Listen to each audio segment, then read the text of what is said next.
Alam mo, hindi ka makakatakas sa akin. Ma'am, ayun nagtatago si Ogag doon sa likod ng mga drum. Dahan-dahan akong naglakad palapit sa tinuro ni Randy. Ngunit bago pa ako makalapit ay bigla itong lumabas sa pinagtataguan. At pinaputokan ako ng sunod-sunod. Mabilis akong nag-dive sa lupa at gumapang papunta sa likod ng isa pang drum. Shit! Muntik na ako dun! Hindi ito nakaporma nang bigla akong sumulpot sa likuran nito at tinutukan ng baril. Natigilan ito at inagaw ang baril nito. Ito si Nestor Oliva, isa sa most wanted criminal na may patong-patong na kaso ng drug-related cases at may patong sa ulo na 9 million pesos. Hello, 9M! Lakad! Nakataas ang kamay na lumakad ito, pero maya-maya ay bigla nitong tinabig ang kamay kong may hawak na baril at tinulak ako sabay takbo. Nang hindi pa rin ito huminto, ay inasinta ko ang hita nito sabay putok ng baril. Tinamaan ito doon at natumba sa lupa. Bumuntong hininga ako at naglakad palapit sa sospek habang pilit itong gumagapang palayo. Kung hindi lang kita kailangan ng buhay, hindi ko na pinatagal ang paghihirap mo, pinatay na kita. Tayo! Wow! Ang galing mo talaga, ma'am! Bullseye! Oh, iposas mo na yan. Baka makatakbo na naman tapos dalhin mo na kay Sir Primo. Himas rehas ka ngayon. Tatakbo ka pa, ha? Hindi na nakapalag ang sospek hanggang sa tuluyan itong napasakamay ni Sir Primo. Nang maisakay na nito sa kotse ang kriminal, ay kinuha nito ang phone. Napangiti si Estel nang makita na pumasok na sa kanyang account ang 8.3 million pesos. Ang 500,000 ay parte ni Sir Primo. Pagkatapos ay nag-transfer naman siya sa account ni Randy ng 200,000.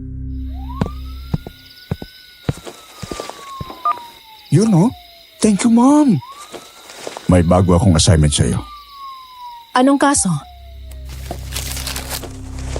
Inabot sa akin ni Sir Primo ang isang folder at agad ko iyong binuksan.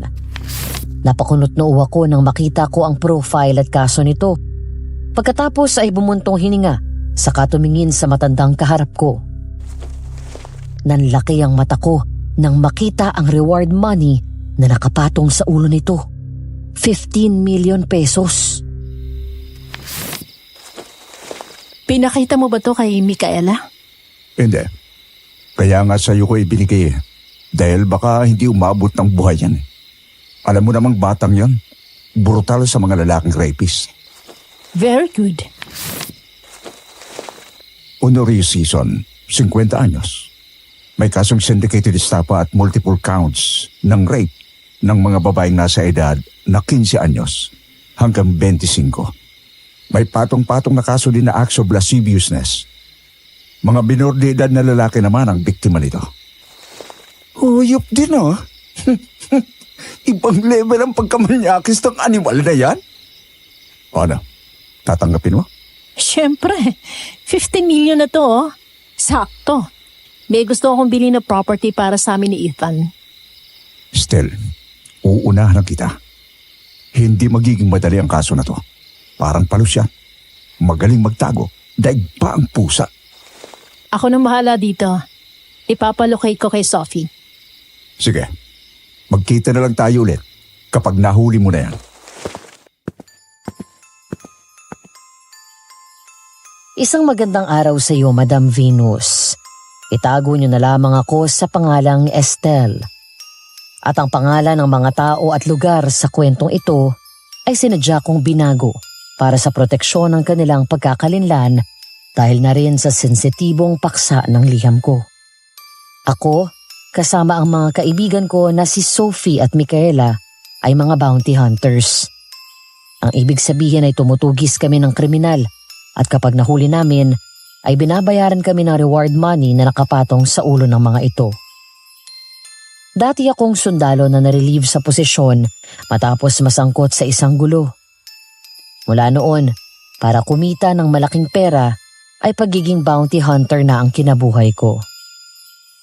Ang makinig sa Aswang Diaries ay naging libangan na namin matapos madiskubre ni Micaela ang channel ninyo. Gaya ng mga nagpadala ng liham at nagbahagi ng kanilang mga kwentong aswang dahil sa klase ng trabaho na mayroon kami. Minsan sa aming buhay ay nagkaroon ng pagkakataon na nakasagupa kami ng mga aswang. Sisimulan ko ang kwento sa sarili kong karanasan. Matapos kong tanggapin ang isang misyon na nagdala sa akin sa isang liblib na bayan sa Ilocos Norte, na itago na lang natin sa pangalan na Sitio Bagong Liwanag.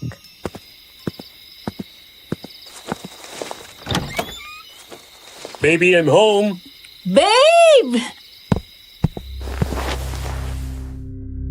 Agad kong pinatay ang apoy ng kalan at tumakbo ako palapit sa boyfriend ko, si Ethan, ang matalino, nerd at hot na boyfriend ko. 7 taon na kaming dalawa at mahal namin ang isa't isa. Ngunit may isang bagay itong hindi alam tungkol sa akin. Wala itong kamalay-malay sa totoong trabaho ko bilang bounty hunter. Dahil ang alam nito ay isa akong sales agent ng isang real estate company. Halos tumalon ako kay Ethan nang makalapit at kinarga niya ako sa kayumakap ng mahigpit. Finally, umuwi ka na rin. Sorry babe ha, masyado kasing busy sa trabaho eh. Alam mo na mahirap mangumbinsi ng mga customers. Buti na lang may na-close akong deal. Bumili siya ng property. Congrats, babe. Ang galing mo talaga. I miss you. Ako rin, na-miss din kita. Hindi ako tumanggi nang halikan ako ng masuyo ni Ethan. Kung sa paghabol sa kriminal ay masasabing wala akong kinatatakutan, pero pagdating sa halik ng boyfriend ko, talagang lumalambot ang tuhod ko. A great kisser and a great lover. Lahat ng pagod at sakit ng katawan ko dahil sa paghahabol ng mga kriminal ay napapawi sa tuwing kapiling ko siya. Lahat ng pwede kong isuko, sinusuko ko kay Ethan. Para siyang nerd version ni Sam Milby. Gwapo. Sa lahat ng nerd, ito ang macho. Pwede akong lumambitit sa mga humihiyaw nitong muscles, Madam Venus. Sa labas, isa akong astig na nakikipagpatintero sa mga halang ang bitukang kriminal. Ngunit isang marupok na babae kapag nakakulong sa bisig ni Ethan. Tara, dun sa kwarto. 2 linggo mo rin akong pinasabi. Mamaya na. Nagluto ako ng dinner para sa atin. Anong niluto mo? Beef pochero, yung favorite mo. Amoy pa lang masarap na pero mas mabango ka, babe, at mas masarap. Umanda ka dahil ikaw ang gagawin kong dessert. Hindi kita patutulugin. I'll make sure na hindi ka makakatayo sa kama bukas ng umaga. Ayoko na naman, Ethan ha. Baka hindi ako makapasok bukas. That's the goal, miss. To make you stay at home. Palagi ka nalang wala dito at nagtatampo na ako. Sorry na, babe. Promise, I'll make it up to you later, okay? Sinabi mo yan, ha? Sakto. Bumili ako ng energy drink. Yari ka talaga sa akin mamaya. Ang mabuti pa, magbihis ka na muna at maghugas ng kamay habang ako naman ay maghahain ng mesa. Okay. Sarap ng kiss, ha? Naging masaya ang dinner naming dalawa. Marami itong nakain dahil sa bukod sa paborito nito ang ulam, ay magkasabay kami. Habang kumakain ay nagkwentuhan kami. Ang mga nangyari sa kanya sa 2 linggo na wala ako. Kinailangan ko lang mag-imbento ng kwento dahil tsak na magtataka ito. One thing about Ethan, kahit anong galing ko sa pagtatago, malakas ang pakiramdam nito at madali itong makahalata. Nang matapos ang hapunan namin ay nagpresenta itong maghugas ng pinggan at mag-ayos ng kusina. Habang ako naman ay nauna na sa kwarto at naligo. Habang ginagawa ang aking skincare routine, Isang tawag ang natanggap ko mula kay Randy. Oh, anong balita? Nalukid na si Sophie. Ang huling kinaroroonan nitong si Honorio Season. Saan daw? Una nasa Pampanga tapos kinabukasan, nagpunta sa Ilocos Norte. Sitio Bagong Liwanag. O sige, ihanda mo ng lahat. Lalakad tayo agad as soon as bigyan tayo ng go signal ni Sophie. Yes, ma'am. Pero bakit hindi pa natin puntahan agad sa Pampanga bukas? Nandito si Ethan. Tiyak ako hindi ako pakakawalan nito ng ilang araw. Bubulahin ko pa nga para hindi magalit eh. Tsaka payagan ako umalis ulit. Eksaktong pagbukas ng pinto at pagpasok nito sa kwarto ay siya namang pagbaba ko ng phone. Kumunot ang noo nito at tumikin sa phone ko habang naglalakad palapit sa akin. Narinig kitang nagsasalita. Sinong kausap mo? Yung kasama ko sa trabaho. Mukhang magkakaroon ulit kami ng tripping sa susunod na linggo. Aalis ka na naman? Baby, pwede bang umalis ka na dyan sa trabaho mo? I miss you. Palagi ka na lang wala dito sa bahay. Mas lamang pa na wala ka dito kumpara sa mga araw na nakakasama kita. Bakit hindi mo na lang ako tulungan sa kumpanya ko? Babe. Mula sa likod ay yumakap sa akin si Ethan. Hindi na ako nakapalag ng dahan-dahan itong alisin ng buhol ng suot kong bathrobe habang panay ang halik nito sa leeg at balikat ko. Hindi kita ipipressure pero pag-isipan mo. 7 years na tayo, Stel. Gusto ko, anytime soon magpakasal na tayo. Bumuo ng pamilya. Gusto ko na magkaanak at gusto ko, ikaw ang kasama ko sa lahat ng yon. Sige. Pag-iisipan ko. But in the meantime, ready ka na? Let's go!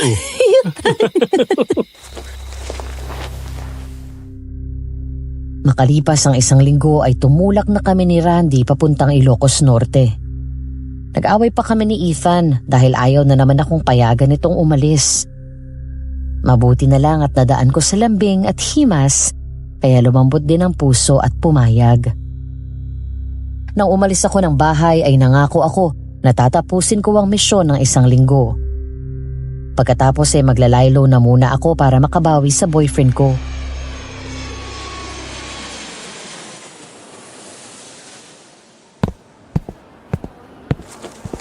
Gaano katagal ang biyahe mula dito hanggang doon sa location ni Season? Kulang 1 oras at kalahati din. O, tara na. Para makarating na kagad tayo. Ako na magdadala ng gamit mo, ma'am. Salamat. Stel? Nanlaki ang mga mata ko nang lumingon at nakita ko si Ethan. Hindi maipinta ang mukha nito sa galit habang puno ng pagdududa na nagpapalit-palit ng tingin sa akin at kay Randy. Babe, anong ginagawa mo dito? Hindi ba dapat ako magtanong sa'yo niyan? Anong ginagawa mo dito sa Ilocos? Hindi bang paalam mo sa akin? Sa Batangas ang punta mo? Ano kasi, let me explain. Hinawakan ako sa kamay ni Ethan at hinila ako sa isang tabi. Nakapamewang ito at mangiyak-ngiyak sa galit na kinumpronta ako. Umamin ka nga sa akin, Stel. Are you cheating on me with that guy? Ha? Ano sabi mo? Ako nag-cheat? Kay Randy? Mula nang dumating ka, napapansin na kita. Lagi kang balisa at lagi kang may kausap sa phone ng palihim. Bigla mong binababa kapag alam mong palapit na ako. Akala mo ba hindi ko alam na bumabangon ka ng madaling araw at lumalabas ka? Nilagyan kita ng tracker. Palagi kang pumupunta sa isang abandoned warehouse sa Quezon City. I hacked your email. Doon ko lang nakita na dito pala sa Ilocos Norte ang punta mo at hindi sa Batangas. Kaya aminin mo. Niloloko mo ba ako? May iba na ba? Ayaw mo na ba sa akin? Hindi mo na ba ako mahal? Babe, hindi. Hindi kita niloloko. Hindi mo na iintindihan. Kung ganun ipaliwanag mo sa akin. Dahil hindi ko matatanggap na ipagpapalit mo ako sa matanda at pangit na to. Wow! Makalait din tong jowa mo, mama. Sorry kuya, pasensya ka na. Sabihin mo na kasi sa kanyang totoo, ma'am. O sige, ipaliliwanag ko sa iyong lahat. But please, calm down, okay? Relax. Hindi kita niloloko. Wala akong iba. Ikaw lang ang lalaki sa buhay ko. Halika, sumama ka sa akin. Gusto kong tumawa ng malakas nang ilatag ko sa harap ni Ethan ang iba't ibang baril at armas ko. Kakatapos ko lang sabihin sa kanya ang katotohanan sa trabaho ko. Ayaw pa nitong maniwala nung una, kaya pinakita ko na rin pati mga file ng mga kriminal. Nang mahimas-masan ay agad itong yumakap sa akin ng mahigpit. Sorry, baby. Pinaginalaan kita ng masama. Natakot lang ako na iwan mo ko at ipagpalit sa iba. Alam mo naman na mahal kita eh. Pwede ko bang gawin yun sa'yo? Mahal na mahal din kita. Sorry din kung nilagyan kita ng tracker. Naiintindihan ko. May kasalanan din naman ako dahil nilihim ko ang totoong trabaho ko eh. So ngayon alam mo na, ang kailangan ko lang ay pagkatiwalaan mo ako. Bukas, bumalik ka na sa Maynila. Hintayin mo na lang ako doon. No, hindi ako babalik ng Maynila. Hindi ako aalis. Ethan. Lalo na ngayon at alam kong delikadong trabaho mo. Hindi kita pwedeng iwan. Pero baka malagay ang buhay mo sa peligro. Hindi maatim ng konsensya ko na umuwi sa Maynila at pwedeng umupo sa bahay habang narito ka at nasa bingit ng kamatayan ng buhay mo. So no, hindi kita iiwan. I promise, I will not get in your way. Baka makatulong pa ako sa'yo. Fine, kung yan ang gusto mo. Hindi maipinta ang pagkagulat sa mga mukha namin nang bumaba kami ng sasakyan at tumambad sa amin ang itsura ng liblib na bayan na yun. Ang lugar kung saan ayon sa natanggap namin na impormasyon ay pinagtataguan ni Honorio Sison. Daig pa namin ang pumasok sa time capsule at binalik kami sa panahon ng 1960s. Mula sa pananamit ng mga tao hanggang sa mga sasakyan at mga bahay. Parang napag-iwanan ng panahon ng mga tao doon. Miniskirts, floral print, mod style, bell-bottom pants, polo, suits at coats. May mga ibang babae, bata man o matanda, na nakasuot ng barot saya.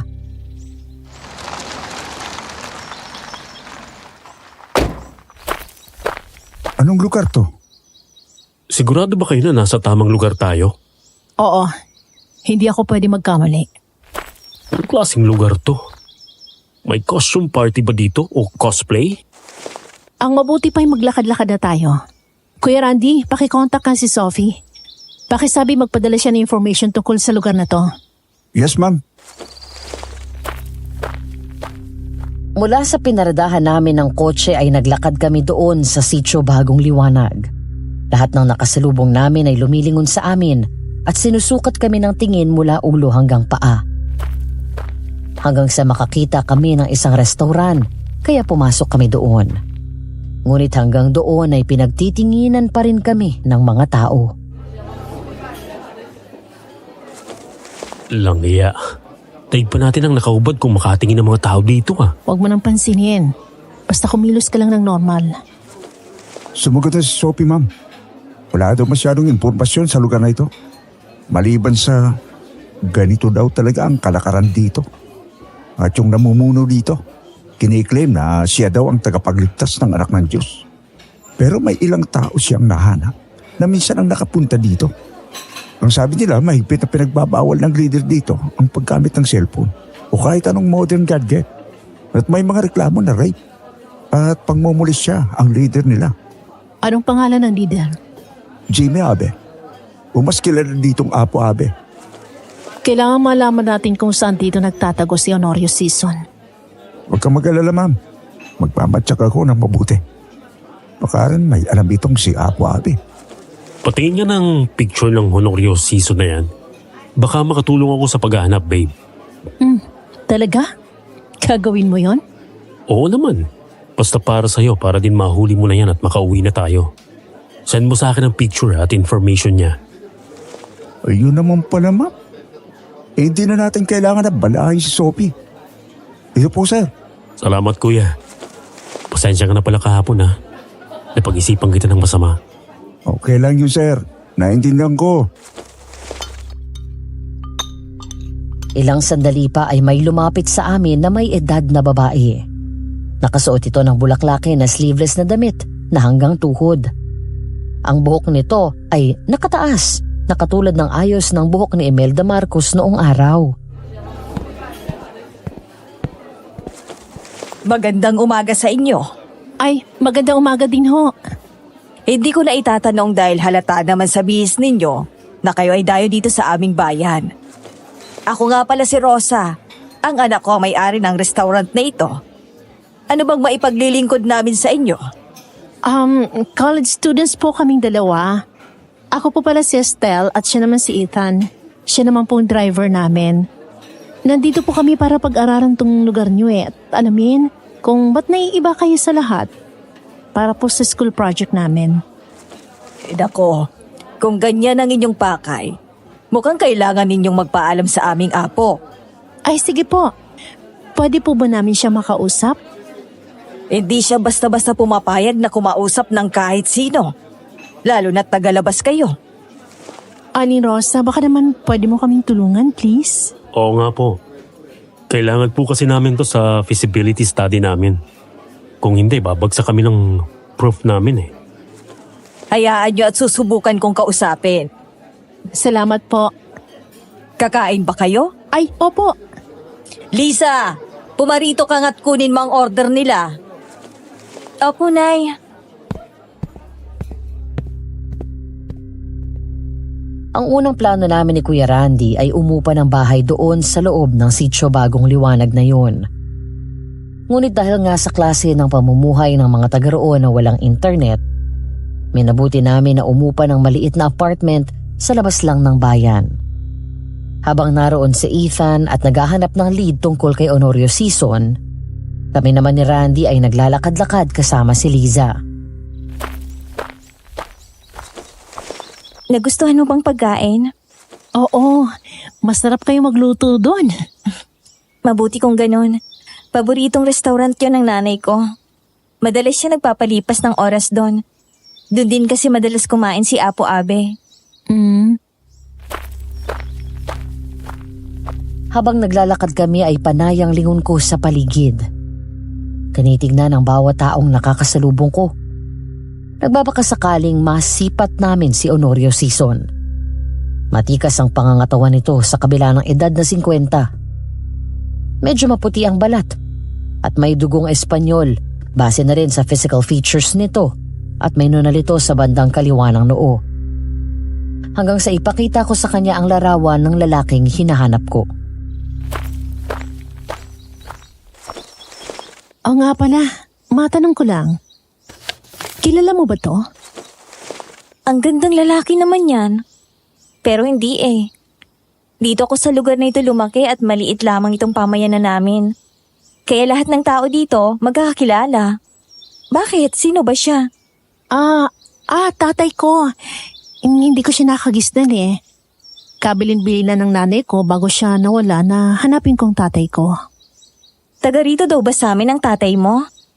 Ang sabi banda daw dito. Nagbakasakali lang din ako habang ginagawa namin ang research namin. Huwag kang mag-alala. Kung may mabalitaan ako, sasabihin ko sa'yo kaagad. Salamat. Halika, dun tayo sa bandaron. Sige. Pero ang ganda talaga dito sa lugar niyo. Liblib na liblib. Salamat. Nang matapos namin maglakad sa bayan na yon, ay bumalik na kami ni Randy sa aming tinutuluyan. Naabutan namin si Ethan na nakaharap sa computer. Agad akong lumapit dito at pinaupo ako sa kandungan niya. Ma'am, dito lang muna ako sa labas magpapahinga. Ang presko ng hangin eh. Sige kuya. Kumusta ang lakad nyo? Ayos naman. Nagkwento ng konti sa akin si Liza pero mas maganda siguro kung si Aling Rosa ang kausapin ko sa susunod. Madaldali tsaka halatang chismosa. Baka may makuha akong lead. Kumusta dyan sa ginagawa mo? Pareho ang lumalabas gaya ng impormasyon na nakuha nyo. Dito nga huling namataan si Honorio Season na pumunta kaya narito lang ang hinahanap nyo. Nagtatago kung saan. Salamat babe. Di mo naman trabaho to pero ginagawa mo pa rin. Kahit ano basta para sa'yo. Pero kagabi pa ako nag-iisip mula nang malaman ko tong ganitong klase ng trabaho mo. Ano iniisip mo? Kilala mo ako. Kahit kailan hindi ko galing diktahan ka. Kapag alam ko na makakabuti sa'yo at makakapagpasaya sa'yo, ay sinusuportahan kita. Pero pagkatapos kong malaman ang totoong trabaho at makita ang mga baril mo, gusto ko sanang humiling sa'yo na iwan mo ng ganitong klase ng trabaho. Babe, Hindi ako makakampandal simula ngayon sa tuwing aalis ka. Knowing na nasa panganib palagi ang buhay mo. Hindi ako maghihintay na mapahama ka muna bago ako may gawin. Babe, ayokong mawala ka sa buhay ko. Ikaw ang pangarap kong makasama hanggang sa tumanda ako. Alam na alam mo na kaya kitang buhayin. May sarili akong kumpanya. Hindi mo kailangang ibuwis ang buhay at kaligtasan mo sa paghabol ng kriminal dahil sa milyong-milyong pabuya na nakapatong sa ulo nila. hindi lang naman ito basta tungkol sa pera eh. Pero sige, pag-iisipan ko. Alam mo naman na kapakanan mo lang ang iniisip ko, hindi ba? Oo, naintindihan ko. O sige na, magpahinga ka na muna. Maghahanap pa ako baka sakaling may makita pa akong impormasyon tungkol sa Honorio season na yon. Nang araw na yon at makarating kami sa restaurant ni Liza, ay agad kaming umorder ng pagkain. Habang naghihintay ng order ay lumapit ulit sa amin si Aling Rosa at umupo pa sa isang bakanting silya. Magandang umaga po. Magandang umaga naman. Nabanggit sa akin ni Lisa na hinahanap mo rin pala ang tatay mo. Ay opo, baka po kilala nyo. Patingin nga. Inabot ko ang larawan ni Honorio Sison. Nakita ko na tila bahagyang nagbago ang ekspresyon ng mukha ni Aling Rosa at nagulat. Ngunit agad itong bumawi at ngumiti sa amin. Dako, hindi ko kilala ito. Sayang naman po. Akala ko pa naman matutulungan nyo na ako. Ang sabi ko kasi ni Lisa kilala nyo daw mga nakatira dito. Ay, oo naman. Pero itong taong ito, hindi ko siya namumukhaan. Pero halika, ituturo ko sa'yo kung sino-sino ang mga kilala ko dito. Oh, nakita mo yung babaeng nakabestidang asul. Yun si Mercedes. Guru yan dito, may asawa at anak. Pero sa gabi, lumilipat yan sa kwarto ng kanilang houseboy na kalaguyo niya. Palibasa'y matanda na ang asawa, kaya hindi na kaya ng tuhod. Kaya hayun, humanap ng kalinga sa ibang kandungan. Yun naman si Resty, siyang magaling na karpentero, tubero at gumagawa ng mga ilaw o kahit anong may kinalaman sa kuryente dito sa bayan namin. Lahat kayang kumpunihin, makisig at matikas ang pangangatawan, kaya habulin ng mga babae, lalo na ng mga matrona. Yun naman si Belinda, magandang babae ano. Pero sayang, iniwan ng asawa at sumama sa ibang babae. At ayun naman si Maring Celeste, isa siya sa pinakamayaman dito. Walang asawa, pero may kalaguyong halos pwede niya nang maging anak. Oh, Maring Celeste, kumusta? Magkita ulit tayo mamaya, ha? Lihim na lang akong natawa dahil sa detalyadong kwento nito sa buhay ng ibang tao. Confirmed. Chismosa nga ito. Kung may bagay man na sumasabay sa panahon sa bayan na yon ay si Aling Rosa. Walang pinagkaiba sa tunay na mundo na sangkaterba ang chismosa. Ngunit nawala dito ang atensyon ko nang may pumasok na isang matandang lalaki. Matangkad ito. Makinis ang panot nitong ulo pero may buhok sa bandang baba na kulay gray na may halong puti. Gayon din ang bigote nito. Nakasalamin. Nakasuot ng Amerikana. Balat na sapatos. May tungkod at may hawak na Biblia. Marami itong mga kasamang lalaki na armado ng mga baril. Lalong nagsalubong ang kilay ko nang nagmadaling lumapit si Aling Rosa dito. Kinuha ang kamay ng matandang lalaki at lumuhod sa harap nito at hinalikan ang likod ng kamay. Ganon din ang ginawa ng mga tao doon sa restaurant. God bless you. God bless you. Praise God. Hallelujah. Maya-maya ay nagmamadaling bumalik sa amin si Aling Rosa. Malaki ang pagkakangiti bago tumayo sa tabi ko at binulungan ako. Siya si Apo Abe. Siyang pinuno ng bayan namin. Siyang tagapagligtas, ang nag-iisang anak ng Amang Diyos. Siya ang sugo ng langit at ni Bathala upang sagipin kami at ilayo sa masasamang elemento sa mundong ito. Ano? Sinasamba? Oo, siyang aming Panginoon at tagapagligtas. Diyos ko, patawarin. Doon ko lang napagtanto ang lahat matapos ng mga sinabi ni Aling Rosa. Ang sitio Bagong Liwanag na yun ay hindi lang basta isang ordinaryong pamayanan, kung hindi kulto.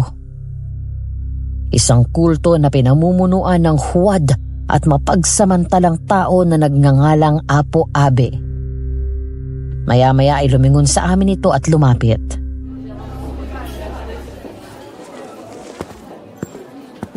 Mukhang may maganda tayong panauhin, Rosa. Apo, sila po ay ating mga bisita. Mga estudyante galing sa Maynila. Nagkaroon po sila ng interes tungkol sa ating bayan at maisama tayo sa kanilang aralin.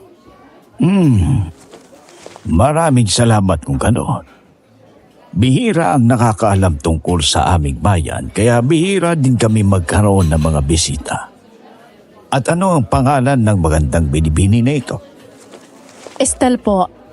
Ito naman po ang driver namin si Kuya Randy at si Ethan po, classmate at boyfriend ko. Nakaramdam ako ng kakaibang kilabot nang tignan ko ang mga mata ni Apo Abe. Para kong hinuhubaran sa klase ng titig sa akin, lalo na nang umisi ito. Kung hindi ko lang alam ang itsura ng mukha ni Honorio Sison, aakalain ko na nasa harap ko lang ang hinahanap ko. Maya-maya ay naramdaman ko na tumabi sa akin si Ethan at hinawakan ako sa kamay. Pagkatapos ay hinarang ang sarili, kaya napunta dito ang tingin ni Apo Abe.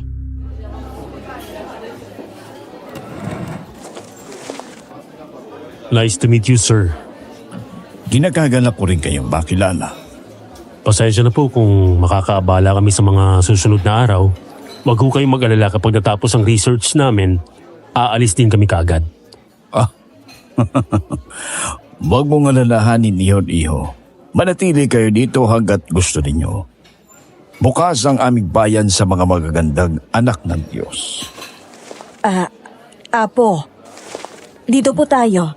Nakahanda na po ang inyong pagkain. Sige. Mauna na ako. Nang umalis ang matanda at ang mga kalalakihan na kasama nito, habang papunta ito sa tila isang VIP room ng restaurant, ay panay ang lingon nito sa akin ng nakangisi. At hindi ko makakalimutan ang naramdaman ko sa ikalawang pagkakataon. Ang kilabot na yun. Huwag na huwag kang lalapit dyan na mag-isa. Manyakis ang siraulong matandang yun. Mukhang type ka. Muntik ko nang bangasan ang mukha eh. Estelle, nandito na yung order nyo. Salamat. Kinagabihan, habang naglalakad kaming dalawa ni Ethan na magkahawak kamay, pabalik sa aming tinutuluyan, ay napag-usapan namin si Apo Abe. Nauna nang umuwi si Kuya Randy dahil may kinailangan itong dalhin sa kotse at may inaasikaso sa bayan. Sa halip na bumalik para sunduin kami, ay pinagpahinga na lang namin ito. Hindi ba ang weird ng matandang yun? Weird talaga. Bukod dun kung tumingin parang hinuhubaran niya yung babaeng kausap niya. Hindi ba yun si Honorio Sison? Hindi. Malayong tsura pero pareho silang mistiso. Babe, pagkatapos mo dito sa assignment na to, na mahuli si Honorio, gusto mo magbakasyon tayo? Oy, sige. Ang tagal na rin pala mula ng last vacation natin. Saan mo gustong pumunta? Switzerland. Wow, gusto ko rin doon. Hayaan mo babe, pagbalik natin ng Maynila, aayusin ko na agad ang papeles natin. At siguro naman, tulog na si Kuya Randy pagbalik natin sa apartment, no? Ay, oo, malamang. Palagi maaga matulog Teka, ba't mo tinatanong? Sige na, babe. Isa lang. Ethan, hindi ba pwedeng pag-uwi na natin sa Maynila? Kailan pa yun? Tsaka ayaw mo ba? Romantic nga eh. O kaya gusto mo doon tayo sa likod ng puno, wala namang tao eh. Ikaw talaga napakahilig mo. Tumigil ka nga.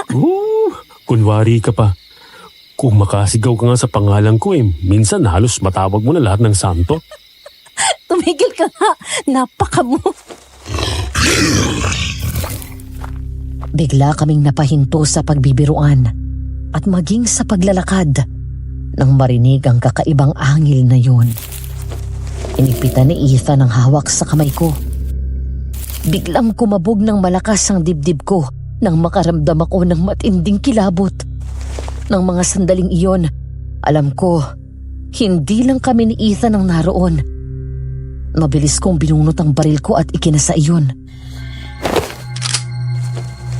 Sino yan? Babe, let's go. Umalis na tayo dito, bilis. Baka kung anong mabangis na hayop yun. Sinunod ko ang sinabi ni Ethan at nagmadali kami. Lakad-takbo ang ginagawa namin hanggang sa may marinig kami na mabilis na yabag na tumatakbo. Sa paglipas ng mga sandali, ang yabag na yon ay bumilis ng bumilis, tila sumasabay sa bilis ng takbo namin. Ngunit kapag tumitingin ako sa likod, ay wala naman akong nakikitang tao doon. Maya-maya ay may narinig kaming malakas at nakakatakot na angil mula sa madilim na kakahuyan.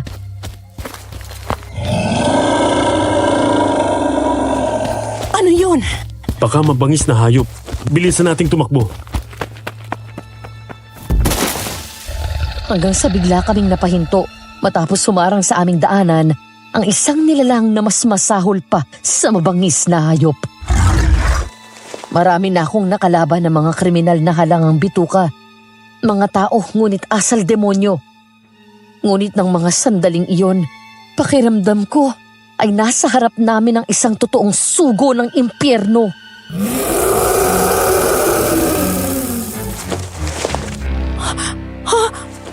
Ano yan? Ang katawan nito'y hubog na gaya ng isang tao. Ngunit ang balat ay parang kahalintulad sa katawan ng puno. Hindi namin matukoy kung ito ba ay babae o lalaki. Ngunit napakahaba ng buhok nito. Ang mga mata nito ay nanlilisik na kulay pula at mahaba at matalas ang mga pangil. Hindi kaya aswang yan? Aswang? Nasa probinsya tayo at liblib dito. Madalas kong naririnig ang kwento ng mga aswang mula sa mga kasambahay sa bahay nila mami. Anong gagawin natin? Marunong kang gumamit ng baril. Oo naman. Nakalimutan mo na ba? Ilang beses na kaming nag-firing range sa mga pinsan ko. Oo nga pala. O ito, gamitin mo. Paputukan mo kapag sumugod. Bigla kaming napaatras ni Ethan nang umangat ang kamay nito at humaba ang kanyang mga daliri. Saka kami hinabol. Tumakbo kami paatras kasabay ng pagpapaputok namin sa aswang. Stan! Takbo! Andiyan na siya!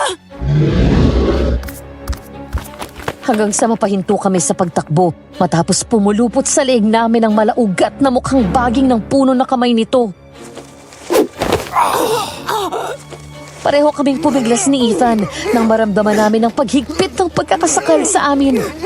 Agad kong kinapa ang bewang ko at kinuha ang military knife mula sa holster. Pagkatapos ay pinutol ko ang malabaging nitong mga kamay. Sumigaw ng malakas ang aswang at pati si Ethan ay nabitawan nito. Mabilis kong binalik sa holster ang kutsilyo. Pagkatapos ay sunod-sunod kong pinaputokan ng aswang.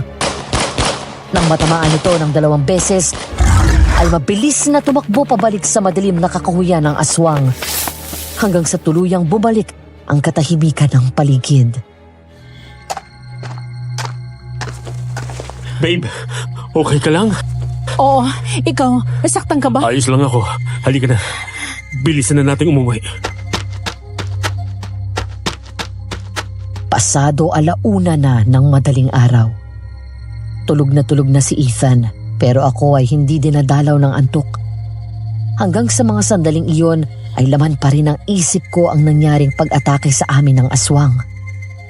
Nang makauwi kami ni Ethan, doon sa apartment na aming tinutuluyan, agad naming binalita kay Kuya Randy ang nangyari. Kinontak nito si Sophie para alamin kung bakit hindi kasama sa report na natanggap namin na may aswang sa lugar na yun.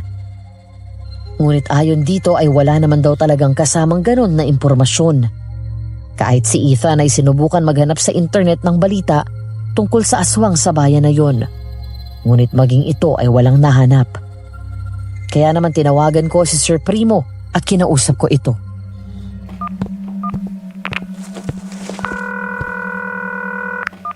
Sir Primo, sigurado ba kayo na hindi nyo alam na may aswang dito? Wala. Walang pumasok na intelligence report sa amin tungkol dyan. Tsaka hindi naman totoo na may aswang iha. Sir, meron po. Kitang-kita ko, naming dalawa ni Ethan. Nakalaban ko siya. O sige, susubukan kong mag-imbestiga. Huwag ka na masyadong mag-alala at ipanatag mo lang ang kalooban mo. Salamat po. Matapos kong makipag-usap ay agad kong pinutol ang tawag. Babalik na sana ako sa kama nang may marinig akong tunog na parang nabasag sa kusina.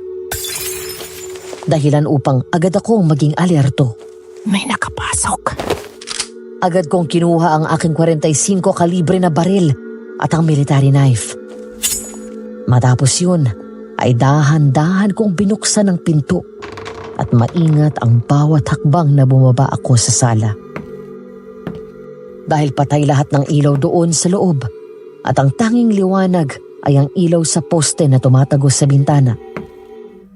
Mula doon sa hagdan ay nakita ko ang figura ng isang tao na nasa loob ng bahay. Nakasuot ito ng itim sa buong katawan at may takip ang mukha nito. Dahan-dahan akong bumaba ng hagdan pero bago pa ako makalapit ay lumingon na ito kaagad sa akin kaya mabilis kong tinutok ang baril sa mukha nito habang ang military knife naman ay nakaamba ang talim sa leeg. Sino ka? Anong kailangan mo? Naghintay ako sa pagsagot nito pero nanatili lang itong tahimik. Inalis ko sandali ang kutsilyo sa leeg nito para alisin ang takip sa mukha pero bigla nitong tinabig ang kamay ko sabay suntok sa akin sa likod. Bumalandra ako sa sahig pero agad naman akong nakabawi. Tumayo ako at agad humarang sa daanan nito nang magtangka itong tumakas. Sinugod ako ng taong nanloob at sinipa ako. Mabilis akong nakailag at gumanti ako ng sipa at tinamaan ko ito sa tiyan. Napaupo ito sa salamin ng coffee table kaya nabasag yun. Nakatayo agad ang masamang loob at muli akong sinugod. Sa pagkakataon na ito ay naglabas na ito ng baril. Mabilis akong nagtago sa likod ng sofa nang pagbabarilin ako nito. Agad kong sinipa ang sofa papunta dito, sabay gunti ng putok. Maya-maya pa ay narinig ko na ang boses ni Ethan at ni Kuya Randy. Stel! Ma'am! Huwag kayong bababa! Nang muli itong magpaputok ay dumapa ako sa sahig. Nang lumingon ako at makakita ako ng entry point, agad kong inasinta ito sa tagiliran at binaril. Napaluhod ito sa sahig, kaya agad akong tumayo at hindi binababa ang baril na nilapitan nito. Binaba nito ang hawak ng baril, ngunit dahil sa dilim ng paligid, hindi ko nakita na may hawak na pala itong basag na piraso ng salamin. Bigla nitong tinabig pataas ang kamay ko may hawak ng baril, sabay laslas sa braso ko at pagsipa sa akin.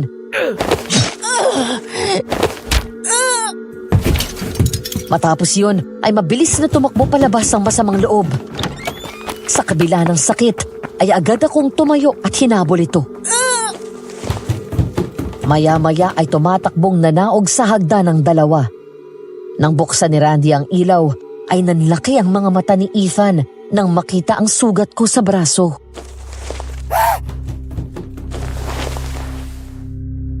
Ngumiti ako kay Ethan matapos mahuli itong nakatitig sa akin. Kita sa mukha ang pag-aalala habang hawak ako sa kamay. Bumuntong hininga ito at saka inyurong ang upuan at ipinatong ang baba sa balikat ko.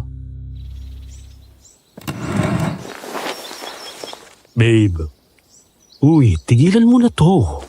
Tingnan mo, nasaktan ka na oh. Umuwi na tayo. Bibigyan na lang kita ng 15 million. Babe, malayo sa bituka yan. Ang babaw lang yan, tsaka... Alam ko na kaya mo kung bigyan ng ganyang kalaking pera. Pero naumpisahan ko na to at kailangan ko tong tapusin. Dahil kung hindi ko siya mahuhuli at masurrender sa mga pulis, baka marami pa siyang mabibiktima. So kailan ka makikinig sa akin? Kapag mas malala na dyan ang naging sugat mo? Alam mo bang pakiramdam ko habang nakikipagbugbugan at nakikipagbari lang ka mag-isa? Tapos ako walang magawa para iligtas ka o ipagtanggol ka. Pakiramdam ko napakawalang silbi ko Kung ginising mo lang kasi sana ako. Ethan, ako sanay ako sa ganito. Sanay ako makipaglaban. Ikaw hindi. Hindi itong nature mo. Kung hinayaan kitang bumaba dito for the sake of your ego as a man, mapapahamak ka. At hindi ko mapapatawad ang sarili ko kung sa'yo may mangyaring masama.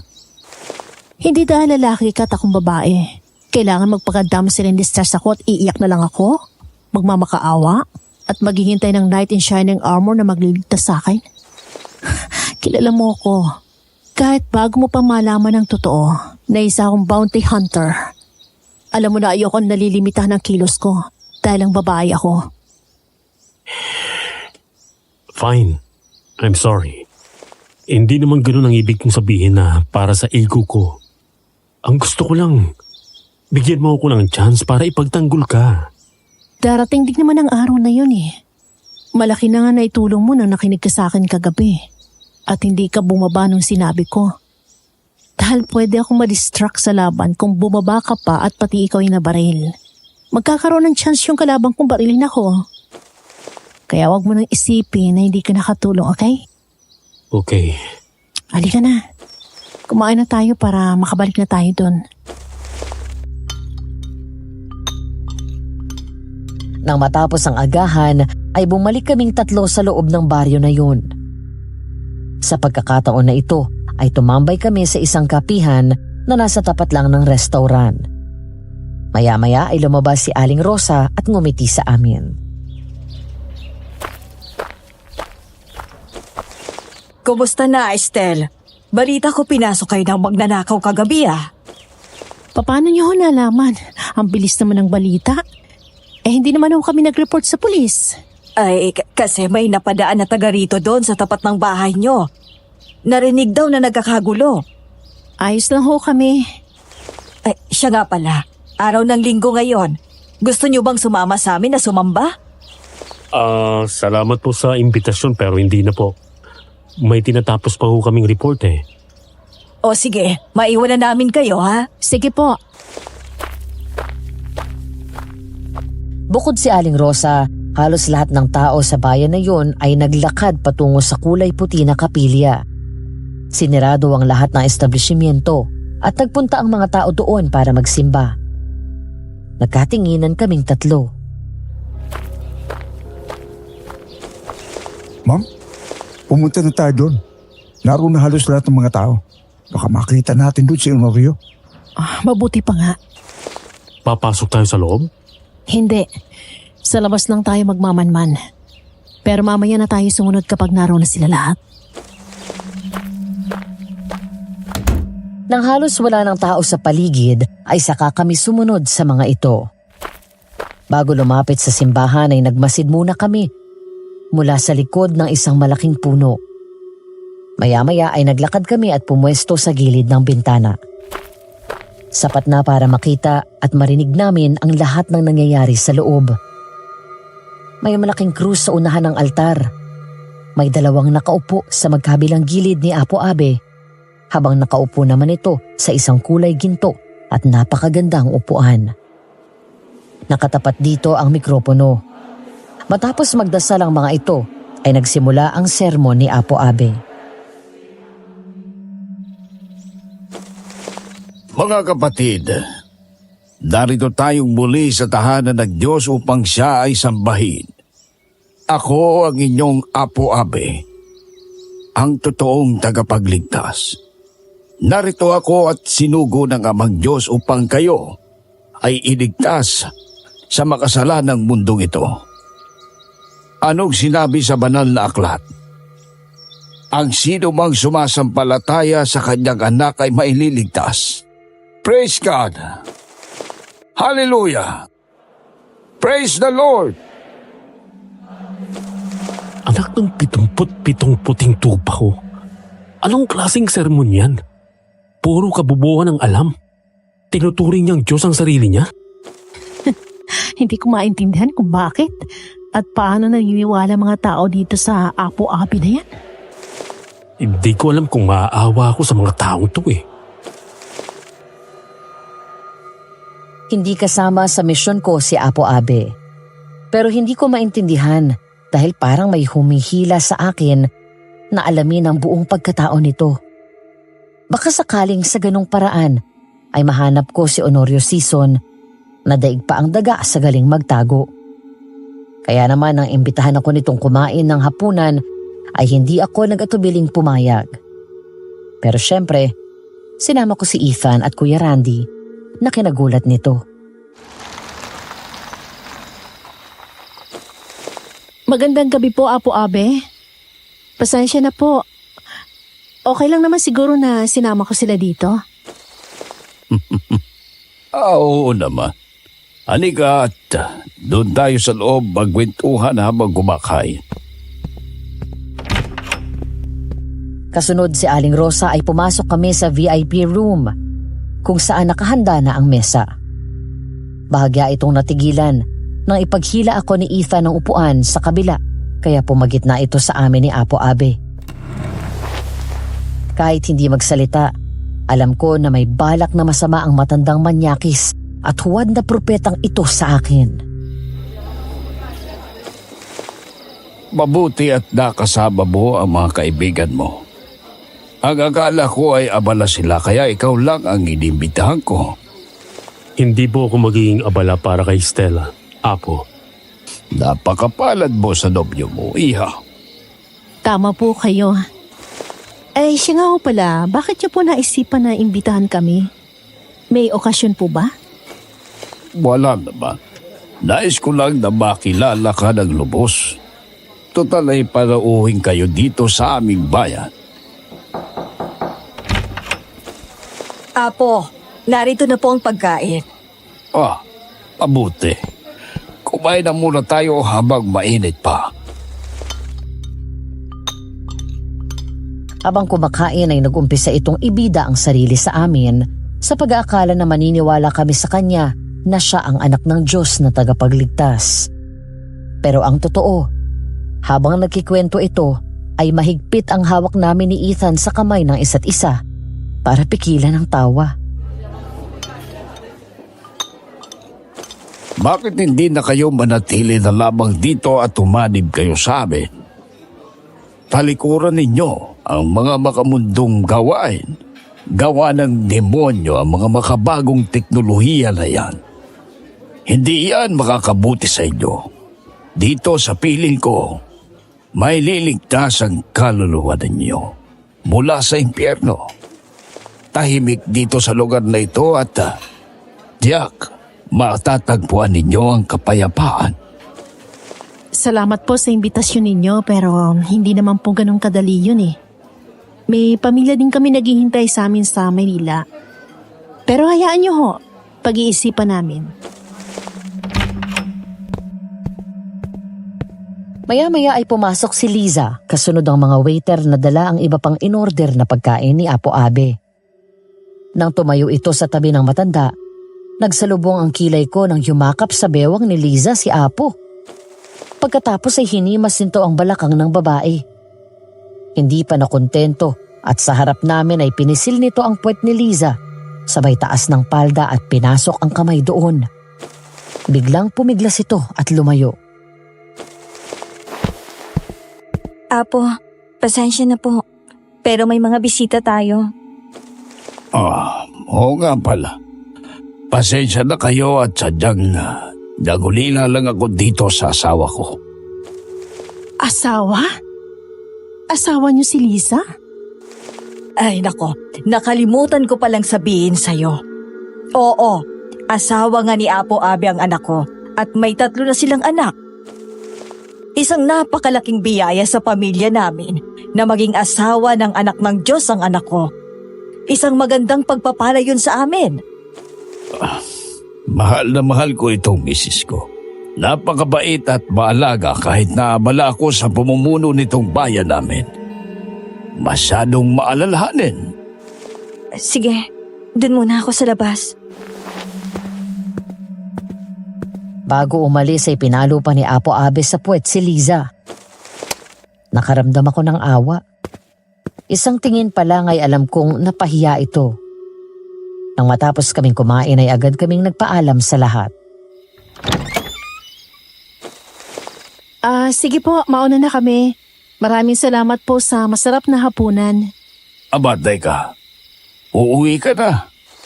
Estel, kung gusto mo ay sumama ka na muna sa bahay. Marami akong ikikwento tungkol dito sa bayan ko na maaari mong ilagay sa research nyo. Sa ibang araw na lang po siguro, Apo. Medyo masama ho ang pakiramdam ni Estel kanina pa eh. Kailangan niya na magpahinga. Aling Rosa, mauna na po kami. Apo Abe, sige po. Babe, let's go. Hindi na nakakibo ang matanda nang umakbay sa akin si Ethan at lumabas kaming 3 sa silid na iyon. Pagdating sa kotse ay halos sabay-sabay kaming napailing. Hayop na patandang yan? Mula ang propeta na? Manyak pa? Impostor pa? 3-in-1 parang kape. Ma'am, mukhang kursunada kape. Buti na lang talaga kasama natin itong si Sir Ethan. Itong tatandaan mo, babe. Alam ko na kaya mong ipagtanggol ang sarili mo pero wag na wag kang magpapaiwan kasama ang matandang yun na wala ako o kahit si Kuya Randy. Dahil kapag nilagyan ng gamot ang inumin mo at ininom mo, kahit anong galing mo sa pakikipaglaban, mababaliwala kapag nahilo ka at nanghina. Yes, babe. I'll remember that. Pipilipitin ko liig niya kapag hinawakan ka niya kahit dulo ng daliri mo. Nang makarating kami sa apartment, pagbaba namin ng sasakyan, natigilan ako nang makaramdam ako ng kakaiba. Lumingon ako sa paligid. Ang mga balahibo ko ay nangangalisag. Nagtaka ang dalawa nang bigla kong ilabas ang baril ko. May iba tayong kasama dito. Anong ibig mong sabihin? Yung aswang. Nararamdaman ko na sa paligid siya. Aswang po? Babe, halika. Pumasok na tayo sa loob. Baka mapahama ka na kapag nilabanan mo ulit siya. Pero bago pa kami makapasok, ay bigla kaming napalingon matapos itong lumabas mula sa dilim at tumatakbong palapit sa amin. Kasabay ng malakas at galit na pag-angil nito. Mabilis kaming nagtakbuhan at nagkahiwa-hiwalay kami ng pinagtaguan. Agad kong pinaputokan ng baril ang aswang ng sunod-sunod, pero mabilis itong nakakaiwas. Stel, nasan ka? Nandito ako sa likod ng kotse. Kuya Randy, buksan mo na yung pinto, bilis!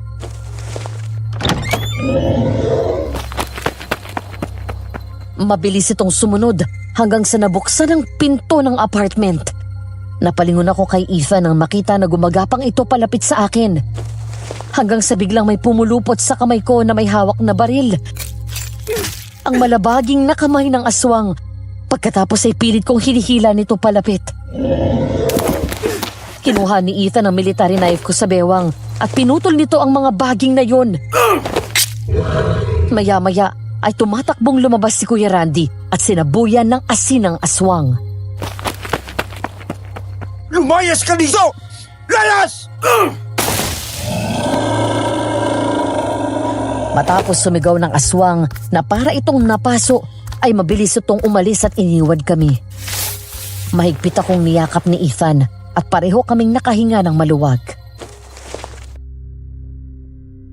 Habang nagbabantay si Kuya Randy sa sitio Bagong Liwanag, kami naman ni Ethan ay pansamantalang lumabas ng baryong iyon at pumunta sa bayan para bumili ng mga kailangan namin sa apartment, gaya ng pagkain.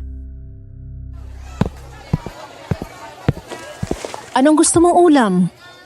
Parang gusto ko ng batchoy, babe. Sige, mamayang gabi magluluto ako. Nakakaumay na palagi tayong sa labas kumakain. O kaya ipaluto natin kay Kuya Randy. Pumasok kami sa loob ng palengke para bumili ng mga ingredients ng batchoy. Hanggang sa ilang sandali ay nabangga ako ng isang matangkad na lalaki. Sorry po, sir. Nang umangat ang tingin nito at magkatinginan kami, kumunot ang noo ko matapos agad itong makilala. Ngunit ang hindi ko inaasahan ay ang naging reaksyon ng lalaking nakabangga sa akin. Nanlaki ang mga mata nito na parang nagulat at nakilala ako. Ikaw si... Nagulat ako nang bigla akong itulak nito ng malakas. Mabuti na lang at nasalaw ako ni Ethan. Pagkatapos ay tumakbo ito ng mabilis. Si Honorio yun! Mabilis kong hinabol si Honorio. Gayon din si Ethan. Mabuti na lang at mas mabilis tumakbo ang boyfriend ko. Mula palengke ay lumabas ang lalaki at tumakbo sa kalye saka sumuot sa iskinita. Hanggang sa may nagsabi kay Ethan na may shortcut daw pupunta sa dulo kapag kumaliwa sa isa pang iskinita. Sasalubungin ko si Don. Mag-iingat ka! Sinundan ko ang daan kung saan nagtungo si Honorio. Habang tumatakbo ito ay panay ang lingon sa akin. Hanggang sa makalabas ito ng eskinita. Nagulat pa ako nang may biglang sumipa dito. Si Ethan.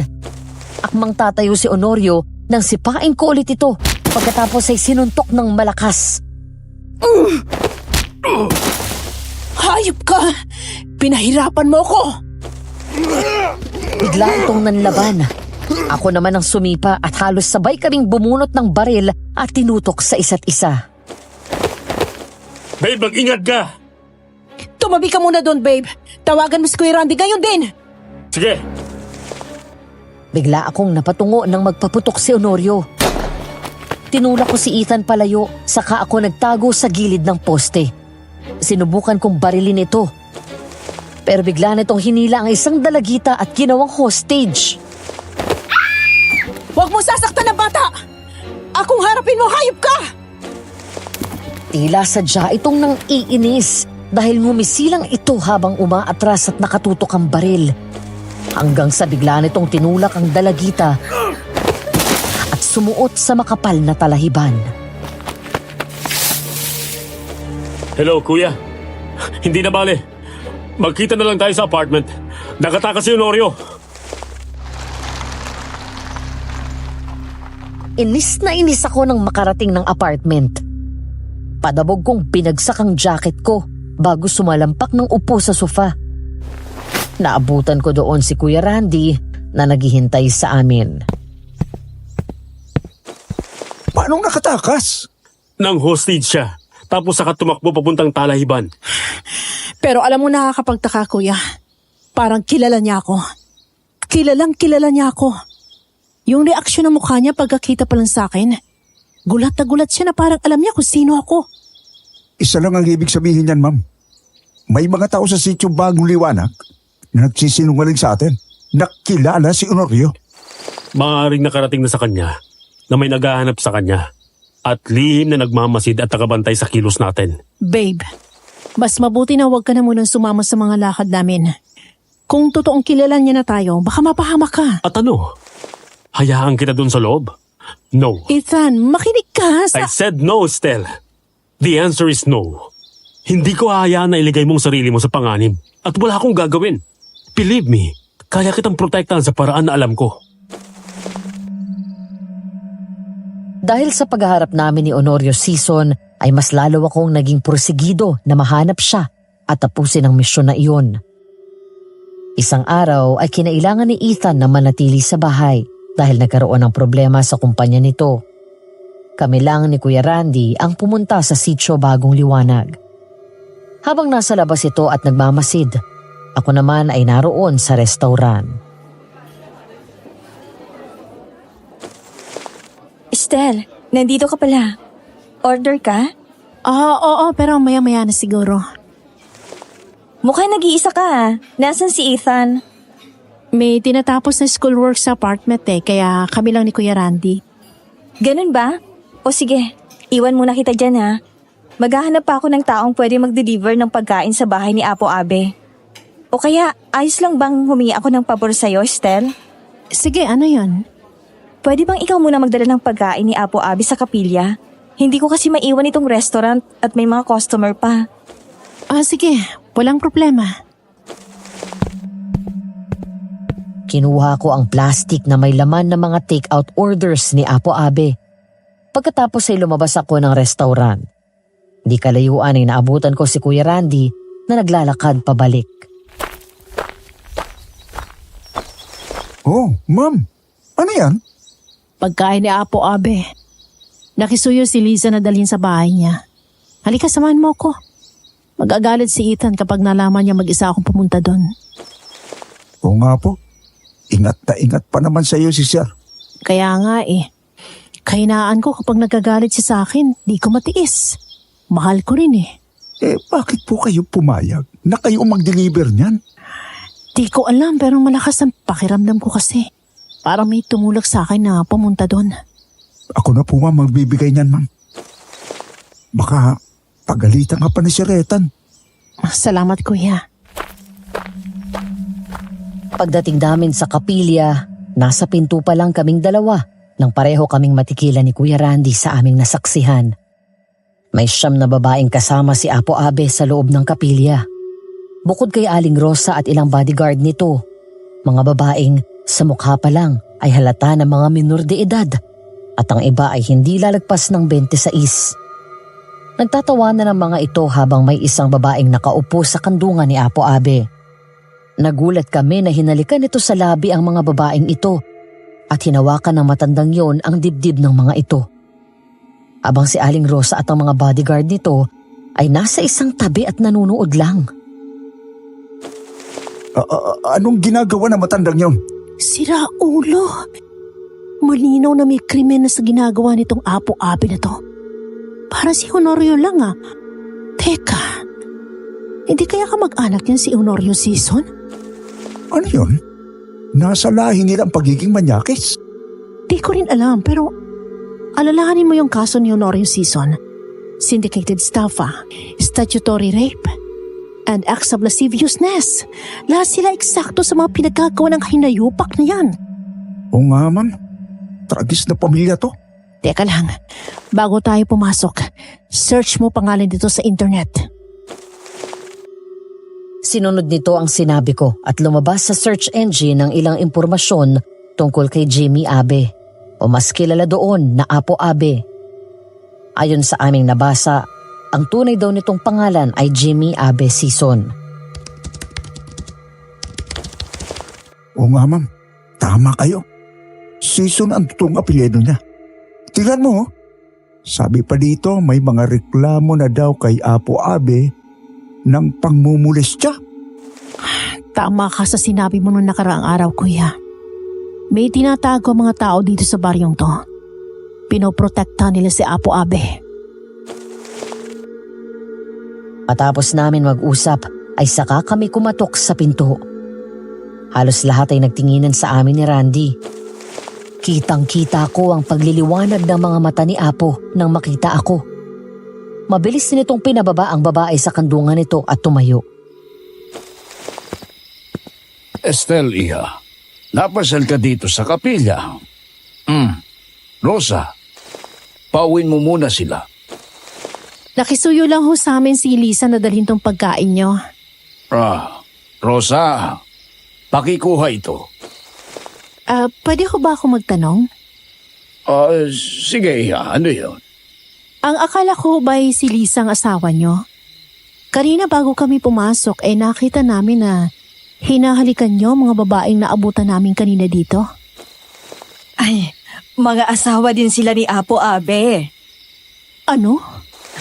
Bilang anak ng amang Diyos, napag-utusan siya ng ama na magparami ng lahi. Ang mga babaeng yon ay mga pinagpala at napiling maging ina ng mga anak ng sugo ng Diyos. Lahat ng aanib sa aming relihiyon ay maliligtas. Malapit nang dumating ang paghuhukom. Tanging si Apo Abe, ang mga asawa niya at mga anak niya ang siyang maililigtas. Mga minor de edad ang mga batang yon? Labag sa batas tong ginagawa niyo. Ako ang tagapagligtas, kaya ako rin nagbatas. Hindi ba't inutos ng amang Diyos na humayo tayo at magpakarami? Hindi tama tong ginagawa niyo. Maganda kang bata, Estelle. Nadudurog ang puso ko na isipin na isa ka sa hindi maililigtas. Pero huwag kang mag-alala. Hindi pa naman huli ang lahat. May panahon pa. Sumama kayo sa amin. Talikuran ninyo ang makasalanang mundo, Estelle. Sa piling ko ay makakatiyak ka na may puhang ka sa kaharian ng aking ama. Salamat na lang ho. Pero hindi ako interesado sa sinasabi niyong kaharian ng Diyos niyo. Tara na, kuya. Nang umalis kami sa kapilya ay natanaw pa namin na sinundan kami ng tingin ni Apo Abe. Ngumisi pa ito sa amin na parabang hindi ito natatakot. Kanina habang kausap siya ay napatingin ako ng diretso sa kanyang mga mata. Pinapansin ako sa kanya kanina. Ano yan? Pareho sila ng mata ni Honorio. Ang kulay at hugis ng kanilang mata ay iisa. Walang duda. Magkamag-anak nga sila. Dahil pareho sila manyakis. Anong plano mo, ma'am? Kapag nakuha natin si Honorio, isasama natin yung matandang yan at isusurrender sa... Tulungan niyo kami! Ano yun? Galing sa kapilya. Hindi pa kami nakakalayo nang may bigla kaming narinig na malakas na sigaw mula sa loob ng kapilya. Halos sabay kaming napalingon ni Kuya Randy. Kaya naman mabilis kaming tumakbo pabalik. Pagpasok sa kapilya, nanlaki ang mga mata namin matapos makita kung sino ang naroon. Walang iba kung hindi ang aswang. Ang aswang! Bahagya akong napaatras matapos lumingon sa amin ang aswang. Nangalisag ang balahibo ko nang magtama ang mga tingin namin. Bumalik ang takot na una kong naramdaman nung unang beses kong nakaharap ang aswang. Habang ang mga malabaging nitong mga kamay ay hawak sa leeg ang dalawang bodyguard ni Apo Abe na wala ng buhay. Binitawan nito ang dalawa at tumingala. Kasabay noon ay biglang nagpatay-sindi ang ilaw. Nanlilisik ang galit na mga mata nitong tinignan si Apo Abe. Sa kadahan-dahan na naglakad palapit sa matanda. Huwag! Huwag kang lumapit! Lumayas ka dito, kampo ng demonyo! Ako ang sugo ng Diyos! Nang humarang si Aling Rosa kay Apo Abe, bigla nitong sinakal ang matandang babae gamit ang mga kamay nitong nagiging baging at hinagis sa mga upuan ng matanda. Kasunod ay bigla nitong sunod na sinakal si Apo Abe. Ma'am, ano? Papanoorin na lang ba natin patayin niya? Pwede? Paano si Honorio? Baka mamaya, tama ang inaala natin at hindi tayo makakuha ng lead. Sayang ang 15 million. Shit! Oo nga pala. Mabilis akong tumakbo, sabay bunot ng kutsilyo at pinutol ko ang mahabang kamay nito. Malakas na umangil sa sakit ang aswang at galit na pinukol ako ng tingin. Huwag kang makialam dito! Papatayin ko yan! Alam ko. At hindi ako kaaway, maniwala ka. Pero hindi ako papayag na patayin mo siya ngayon. May kailangan pa ako sa kanya. Kaya ibalato mo muna siya sa akin. Siguraduhin mo lang, dahil kapag nainip ako, papatayin ko yung matandang yan! Nagkatinginan kaming lahat nang umalis ang aswang at mabilis na tumakbo at nawala sa talahiban. Galit na tumingin ako kay Apo Abe.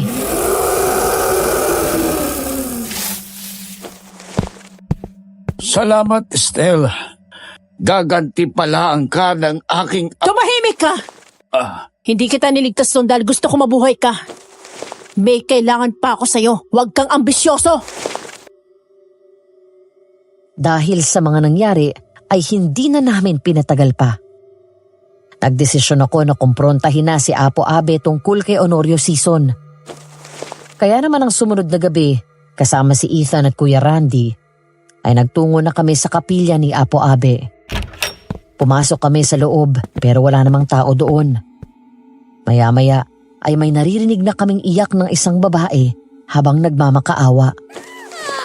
Sumenyas ako sa dalawa na huwag maingay. Lumabas ako at umikot sa gilid ng kapilya, saka sumilip sa bintana. Sa isang silid doon, kitang-kita ko ang isang babaeng menor de edad. Umiiyak at nakasiksik sa sulok habang naroon si Aling Rosa. Si Apo Abe naman ay nakatayo sa harapan nito habang naguhubad ng damit. Mas lalo akong nagulat nang tawagin ng babaeng nanay si Aling Rosa. Tumayo ka rin. Isang pribilehiyo na dalhin mo ang anak ng tagapagligtas. Tumayo ka riyan at hubarin mo ang damit mo. Narinig mo ang nanay mo, Iha. Halika na. Tumayo ka riyan. Maging masinuring ka. Kapag hindi naging matigas ang ulo mo, ihilingin ko sa ama ko sa langit na gantimpalaan ka. Sa una lang masakit, pero kalaunan ay magugustuhan mo rin ang gagawin ko sa iyo. Sige na, anak. Tumayo ka na riyan at maghubad ka.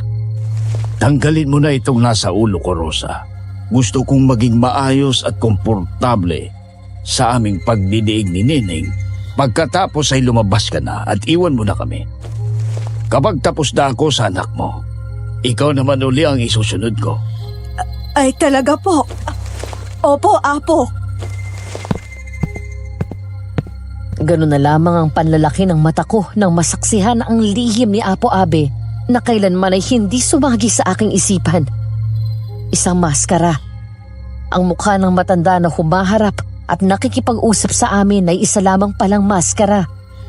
Isang realistic silicone mask na mukhang totoong mukha at balat ng tao.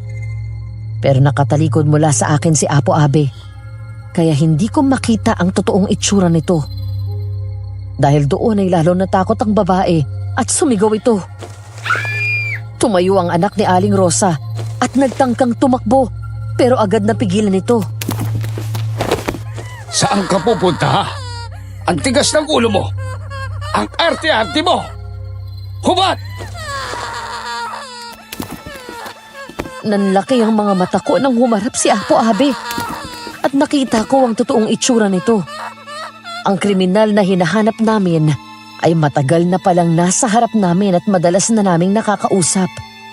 Dahil si Apo Abe ay walang iba kung hindi si Honorio Sison. Sa sobrang pagkabigla ko sa aking natuklasan ay natulala na lang ako. Ang tunog ng pinunit na tela na narinig ko ang siyang nagpabalik sa aking ulirat. Naalarma ako nang makita ang damit ng anak ni Aling Rosa na nakita kong pinunit nito. Pagkatapos ay bigla nitong sinuntok sa puso ng babae. Pinahirapan mo akong masyado at napaka-arte mo. Mula ngayon, sa ayaw at sa gusto mo, ay akin ka na. Naintindihan mo? Akin ka! Dali akong tumakbo pabalik kila Ethan at napalingon ang mga ito. Doon ko sinabi sa kanila ang aking natuklasan. Pagpasok ng kapilya ay naabutan namin si Liza at Aling Rosa na nagtatalo. Nagmadali kaming tumakbo papasok ng pinto na nasa likod ng altar. Hoy! Saan kayo pupunta, ha? Nang makarating sa isa pang silid, sinipa ng malakas ni Ethan ang pinto kaya bumukas ito. Naabutan namin si Apo Abe na nasa ibabaw na ng kapatid ni Liza at nakababa na ang salawal nito. Nanlaki ang mga mata nito at mabilis na tumayo saka nagtangka na tumalon sa bintana. Pero naging mabilis si Ethan at naabutan ito at sinuntok sa mukha si Apo Abe. Kinablot ko sa buhok si Apo Abe at kinaladkad palabas ng kwarto. Pagkatapos ay sinipa ko ito ng malakas sa sobrang galit. Mga lapastangan kayo! Anong karapatan yung bastusin ang ganyan ang anak ng Diyos, ha? Hindi siya anak ng Diyos, Nay. Isa siyang demonyo nagkatawang tao! Wala kang galang! Siya ang anak ng Diyos! Ama ng mga anak mo! Asawa mo! Hindi ko siya asawa. Binugaw niyang sarili niyong anak! Baliw lang ang maniniwala sa pinagsasasabi ng lalaking yan! Maliligtas ka, anak! Kapakanan mo lang ang iniisip ko! Tumahimik ka! Hindi ka na nakontento na sinira mong buhay ko! Hinayaan mo akong paulit-ulit na pagsamantalaan ng huwad ng propetang yan! Nagmamakaawa ko sa iyo na tulungan mo ako pero hindi mo ako pinakinggan! At ngayon pati si Neneng! Napakawalang kwenta mong ina! Napaatras kami sa takot at gulat nang biglang maging aswang si Liza. Ang aswang na ilang beses kong nakalaban ay walang iba kung hindi si Liza. Halos mag-apoy ang mga mata nito sa matinding galit. Biglang dumating ang iba pang bodyguard ni Apo Abe at pinagbabaril ang aswang. Ethan! Itago niyo si Honorio! Bantayan niyo mabuti, baka makatakas! Tumakbo ang tatlo sa likod ng altar at tinaob ang mesa saka nagtago sa likod nun. Samantala mabilis ko namang binunot ang baril ko at gumanti ng putok sa mga bodyguard nito. Sa bawat putok ng baril ay isa-isang bumagsak ang mga bodyguard ni Apo Abe. Hanggang sinugod ako ng isa sa mga lalaki. Sa bawat pag-atake nito ng sipa at suntok ay mabilis kong naiiwasan. Bigla akong umupo at sinuntok sa maselang parte ng katawan kaya bumagsak ito sa sahig. Nang akma itong babarilin ako ay mabilis kong naunahan ng lalaki. At ilang sandali pa ay tuluyang naubos ang mga tauhan ni Apo Abe. Hanggang sa biglang sumigaw si Aling Rosa. Nanlaki ang mga mata ko nang makitang ang mahabang kamay ng aswang ay naging baging at sinakal ito. Sa galit ni Liza ay iniangat nito sa sahig si Aling Rosa.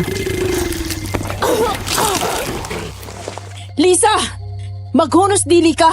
Si Aling Rosa yan, ang nanay mo! Pero kahit kailan ay hindi niya kami tinuring na anak. Mula nang makilala niya yung Apo Abe na yan, pinabayaan niya na kami. Wala siyang ginawa kung hindi ang maging sunod-sunuran sa hayop na yan. Kulang na lang ay himurin niya pati ang tumbong ng gagong yan. Kahit patayin mo siya, hindi mababago ng pagkamatay niyang nangyari sa'yo. Pero mapipigilan ko na patuloy niya sirain ang buhay ng mga kapatid ko at ng mga anak ko. Pero Huwag! Lisa!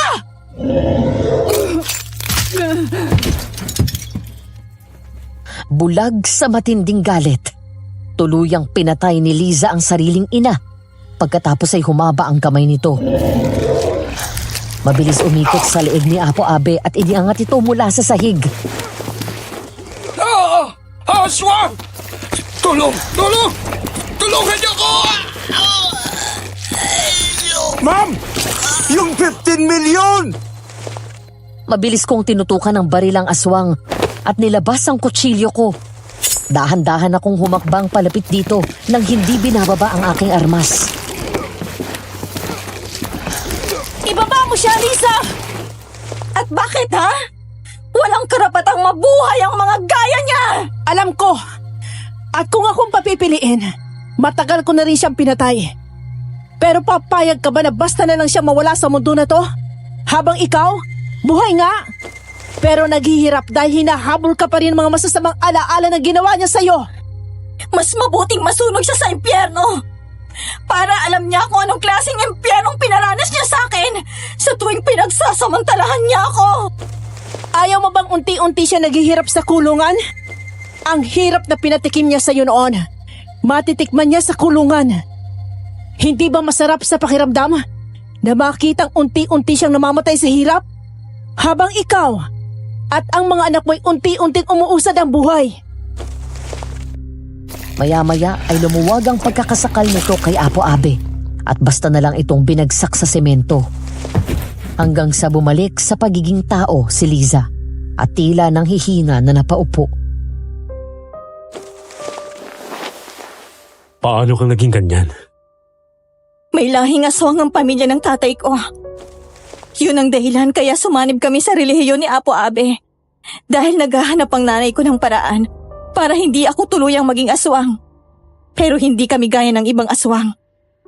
Kaya naming kontrolin ang kapangyarihan namin at hindi kami nakakapagpalit ng anyo. Kapag kalmado ang puso namin at hindi puno ng galit o anumang negatibong emosyon. Pero nabaliw ang nanay ko sa hubad na paniniwala dyan sa matandang yan. Matagal na namin sinasabi sa kanya na huwag maniwala dahil isa itong huwad na propeta. 14 years old pa lang ako.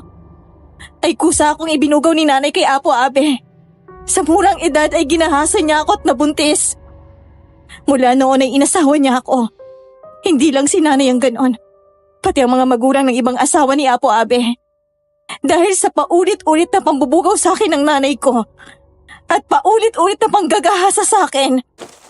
Napuno ng sobrang galit ang puso ko. Yun ang dahilan kaya nagiging aswang ako. Mula noon ay ginusto ko na siyang patayin. Naghahanap lang ako ng tamang pagkakataon na gawin yon. Galit na galit akong lumapit kay Apo Abe at sinuntok ko ng sunod-sunod ang mukha nito. Hanggang sa pigilan ako ni Ethan at Randy. Napakahayop mo! Bakit? Nakinabang naman kayo sa pera ko. Mga hayop kayo. Nasarapan naman kayo, di ba? Hindi ba? Tama! Hindi ka pwedeng mamatay. Masyadong madali ang kamatayan para sa mga gaya mong demonyo. Manood ka! Dahil maaabsuelto ako. Ang amang Diyos ang magliligtas sa akin pagkatapos ay babalikan kita. At patuloy ako magpaparami ng lahi. Sige! Tingnan natin kung magagawa mo pa yun.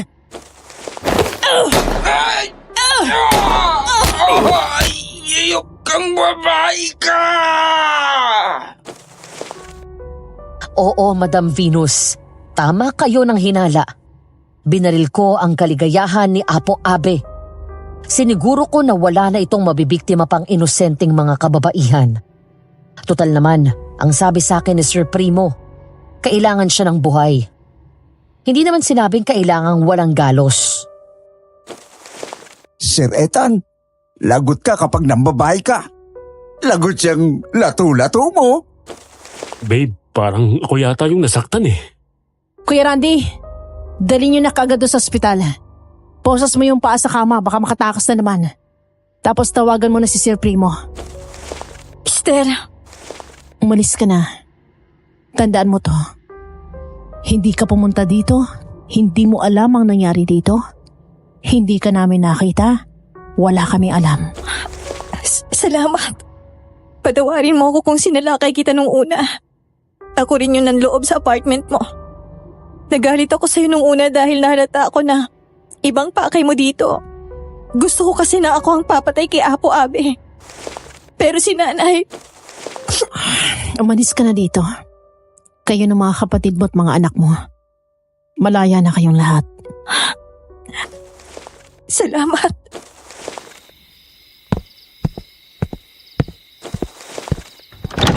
Amy, I'm home. Babe! Mabilis akong lumapit kay Ethan para salubungin ito. Napatili ako at natawa nang buhatin ako nito saka inupo sa ibabaw ng kitchen counter. Pagkatapos ay masuyong hinalikan sa labi. I hate it when you kiss me like that. Lalo yata ako nababaliw sa'yo, Ethan eh. Good.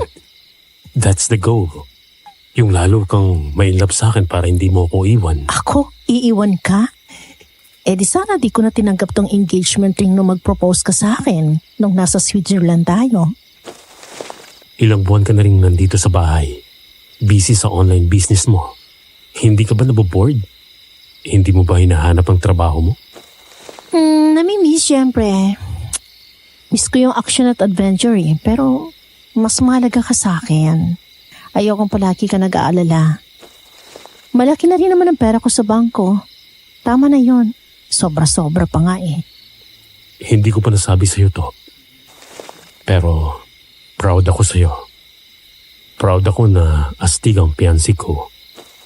At nagpapasalamat ako sa'yo dahil kahit na mas malakas at matapang ka sa akin, inahayaan mo na akong mag-lead sa relasyon natin bilang lalaki. Siyempre.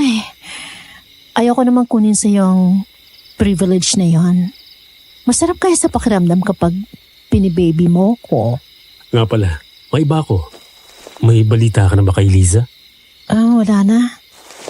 Ang huling balita ko ay nakaalis na sila sa sitio Bagong Liwanag.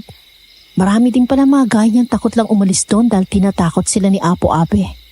Marami rin gaya ni Liza nagsampa ng kaso laban sa manyak na yon. Gaya ni Aling Rosa. Binugaw sila ng sarili nilang mga magulang. Kaya nakulong ding mga yon. Sama-sama sila sa kulungan. Pinagpipilitan nga daw ni Apo Abi na aswang si Liza sa mga pulis at sa korte pero tinatawanan lang daw siya. Wala namang maniniwala dun. Mabuti naman kung ganun. Alika na, kain na tayo ng dinner. Nakapagluto na ako. Bayan na yun. Ha? May iba akong gusto Ha? Hoy, Ethan, yung aunties ko ba't mo hinubad? Matapos ang misyon ko na yon, Madam Venus, hindi na ako bumalik pa sa pagiging bounty hunter at pinagbigyan ng hiling ni Ethan na mabuhay kami ng malayo sa gulo at panganib. Ilang taon ko ring ginawa yun. Panahon na rin siguro na harapin ko naman ang sarili kong buhay.